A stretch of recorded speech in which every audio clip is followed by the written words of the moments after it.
autoridades, tenientes de alcalde, concejales, libreros y libreras, editores, escritores, colegas, lectores, amigos todos, salud. Siempre he venido a Jaca con una ilusión determinada y siempre lo he hecho de la mano de un libro. O bien por la feria que ahora celebramos, o bien porque un editor, como Juan Gabasa, había confiado en mí y me había solicitado un cuento en el que luego homenajearíamos a las mujeres rurales, o porque tenía algo que contar a los lectores y los lectores deseaban que se lo contara. En muchas ocasiones he hablado de lo que se desarrollaba aquí con Ramón Acín, una de las personas que desde el inicio de esa primera novela que hemos mencionado, desde Irlanda, creyó en mí, apoyó mi obra y que tengo el privilegio muchos años más tarde de continuar llamando amigo y en muchos aspectos más de los que él cree maestro. La última vez acudí de la mano, y esto no es una metáfora, literalmente llegamos de la mano y saludamos de la mano al público de Fernando Marías, para subirnos a un escenario e interpretar nuestros propios textos y hablar de los monstruos que escondíamos y que por lo tanto escondían también quienes nos vinieran a ver. Fernando ya no está desde este año, pero le sobrevive el recuerdo, las risas y los aplausos de quienes aquella noche nos acompañaron. Algunos estarán aquí también esta tarde. Así, en estas visitas y poco a poco, aprendí un poco de la fascinante visión que el Pirineo aragonés tiene y ofrece al mundo. Supe, por lo tanto, y no se pueden imaginar mi sorpresa, de las espiritadas, y vi las fotos sepia que daban fe de otros tiempos y también de otras creencias. Supe de los tiones, me hablaron de las mujeres perro, de todas las figuras reales, pero que parecían fantásticas, que ha dado esta tierra dura y hermosa, estas montañas generosas pero también crueles, y de las que ha hablado, y no todo el mundo tiene el privilegio de decir lo mismo, Alfonso X el Sabio o Cervantes, que son conocidas desde la época de los romanos y que todavía, como hormigas siguiendo la misma senda, venimos a contemplar, a buscar su cobijo y de una manera o de otra a sentirnos insignificantes frente a la inmensidad y la grandeza que la naturaleza nos confiere. Un pregón que trata sobre un libro, sobre los libros, sobre el libro, y más en una ciudad como Jaca, tampoco es que resulte una tarea demasiado complicada. Yo agradezco mucho que hayan destacado el venir hasta aquí y agradezco también, aunque soy un poco ambivalente al respecto, el que hayan comparado las ferias del libro con las ferias de caballos, pero le seguiré dando vueltas a esto. Y no es demasiado complicada porque, al fin y al cabo, aún no se han terminado las palabras para referirse a la literatura.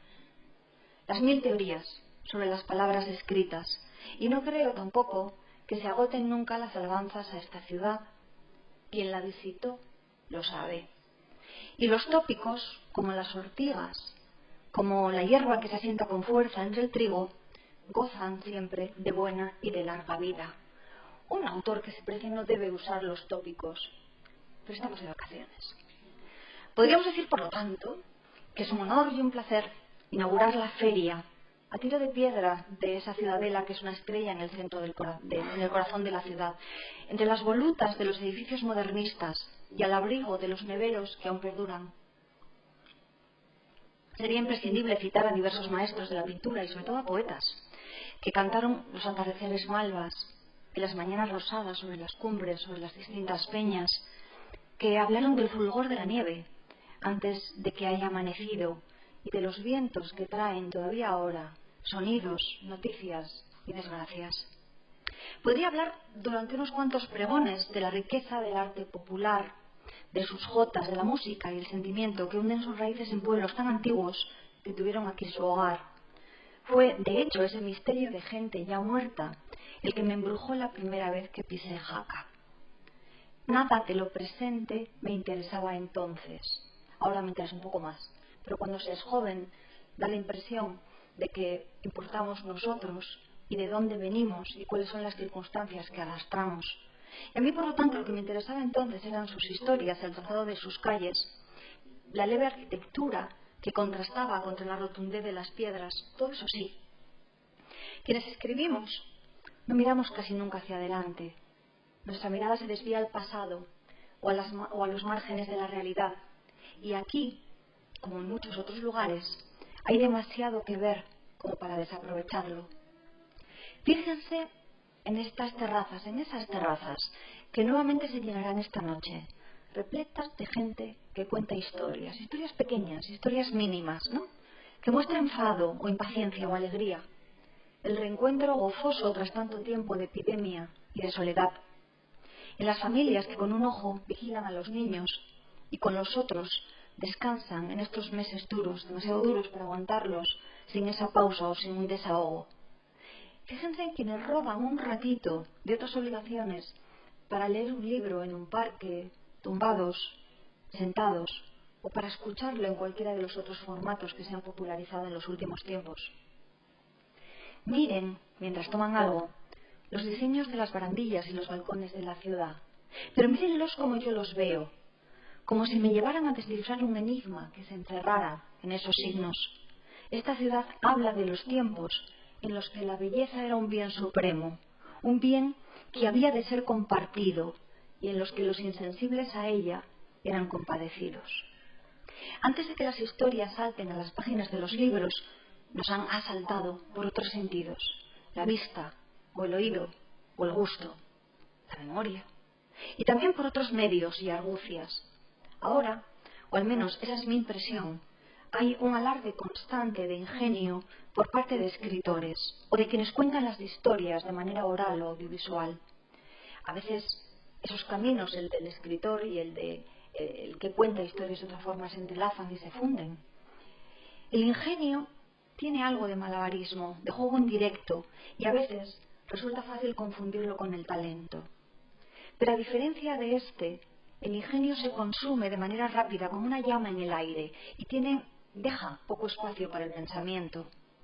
De todos los que narramos, incluidos ahora los escritores, se espera en estos días que entretengamos a los que nos escuchan o nos leen. La literatura se ha reducido, en más ocasiones de las que nos gustaría, al artificio de un juego de manos. No hay nada de malo en ello, pero tampoco hay mucho de bueno. La primera vez que pisé Jaca, no sabía que 20 años más tarde regresaría para hablar de leer, de la pasión por los libros, de la fiebre devoradora que asalta a quienes creemos que en los libros se esconde otra verdad diferente a la que sentimos, quizás la única a la que los seres humanos tenemos acceso, la de la palabra escrita, la de fijar el pensamiento de otros, los más sabios, transmitidos en letras destiladas a los demás. Hay quien dice que la literatura es más propia de países fríos y hostiles, en los que la mente trabaja dentro, porque fuera únicamente ulula el viento. Y en las ciudades del sur de Europa, las que hacen crecer flores de colores intensos y murallas viejas, no parece el lugar más adecuado para sentarse a la mesa con los dedos manchados de tinta para hilvanar ideas. Sin embargo, han sido esas ciudades, como esta ciudad, en las que anidan tradiciones y culturas ya extinguidas, ciudades que han sido cuna y tumbas de pueblos y de reyes, de arte religioso y de leyendas montañesas, las que han servido de ejemplo a las demás, las que han originado los rasgos más originales, las que dieron filósofos, teóricos, poetas y místicos. El pensamiento tiene poco que ver con la meteorología y todavía menos con la geografía. Llegaría siguiendo el tópico, ahora el momento de quejarse de qué poco se lee, ¿no? De la mente blindada que nos han legado tradicionalmente nuestros mayores, de cómo gozamos de fama en este país de ser rápidos con el vino y la charla y lentos para sentarnos con un libro sobre las piernas.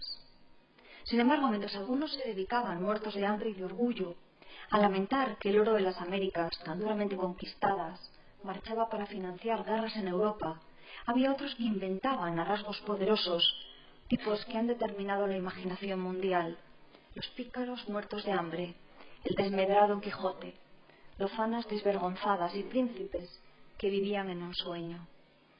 Un libro, mientras sea tal, llamará con cantos de sirena a quienes le escuchen.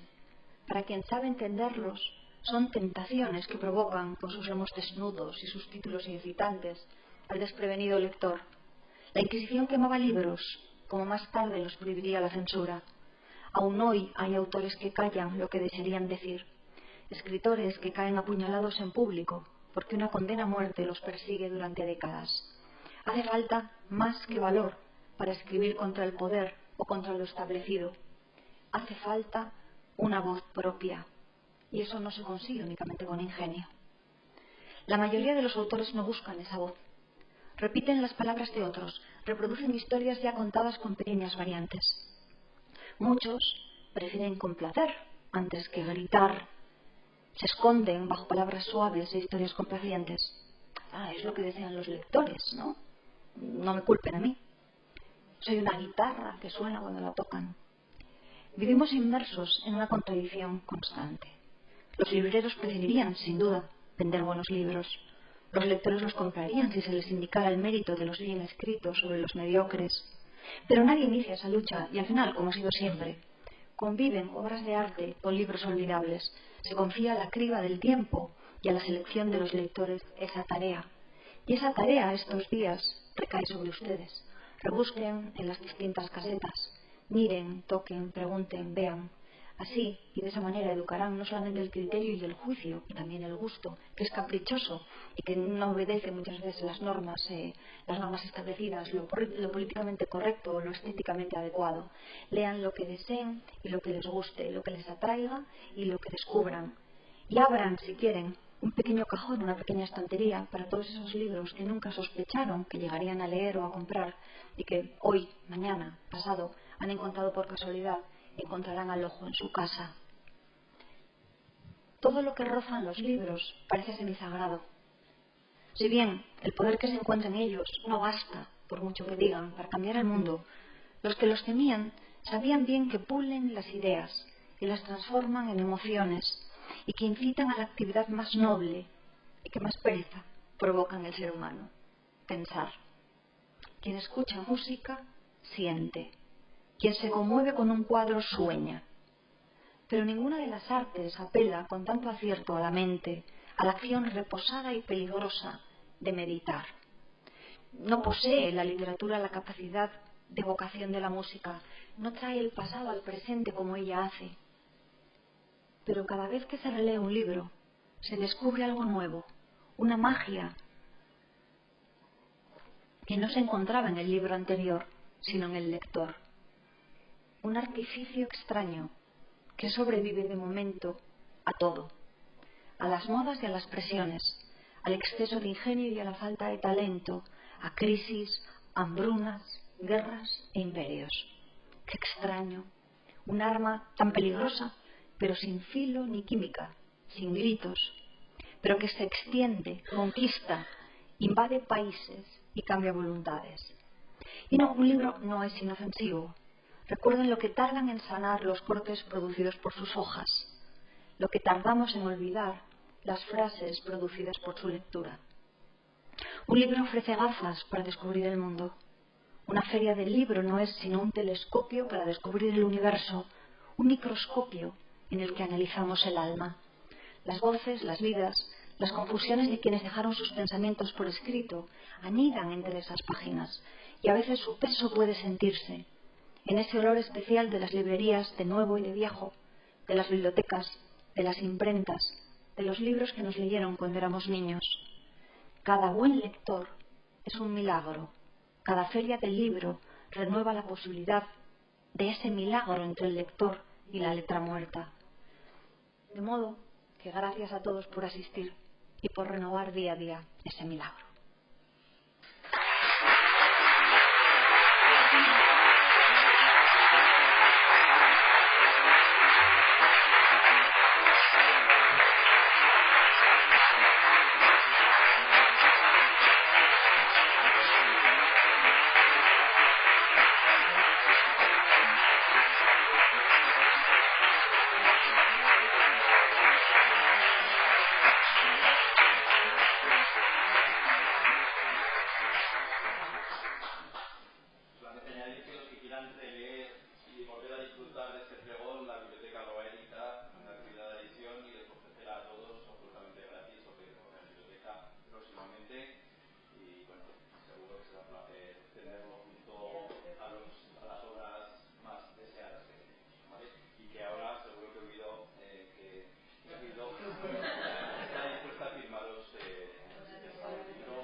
De hecho, tengo que